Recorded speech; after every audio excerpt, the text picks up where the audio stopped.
എറണാകുളം അങ്കമാലി അതിരൂപതയിലെ കുർബാന തർക്കം കോടതിയിലേക്ക്. രണ്ട് പള്ളികളിലും സിനഡ് അംഗീകരിച്ച കുർബാനയെ അർപ്പിക്കാവൂ എന്ന കോടതിയുടെ ഉത്തരവ്.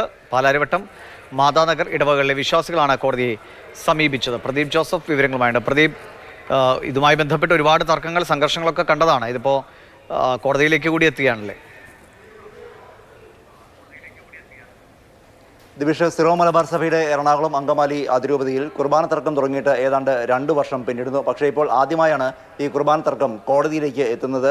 ജനാഭിമുഖ കുർബാന വേണോ, സിനഡ് നിർദ്ദേശിച്ച ഏകീകൃത കുർബാനയർപ്പണം വേണമോ എന്നുള്ളതാണ് ഏറ്റവും പ്രധാനപ്പെട്ട വിഷയം എന്ന് പറയുന്നത്.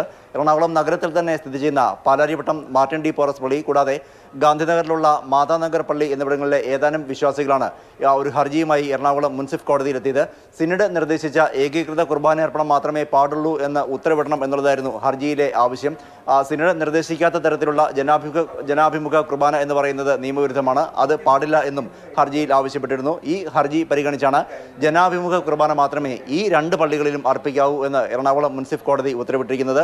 മുഴുവൻ പള്ളികളിലുമല്ല, മറിച്ച് ഹർജിക്കാർ എത്തിയ പാലാരിവട്ടം കൂടാതെ മാതാനഗർ എന്നീ 2 പള്ളികളുടെ കാര്യത്തിൽ മാത്രമാണ് എറണാകുളം മുൻസിഫ് കോടതി ഉത്തരവിട്ടിരിക്കുന്നത്. ഇനിയൊരു ഉത്തരവ് ഉണ്ടാകും വരെ ഈ സ്ഥിതി തുടരാനാണ് കോടതിയുടെ ഉത്തരവ്. അടുത്തയാഴ്ച കേസ് വീണ്ടും പരിഗണിക്കും.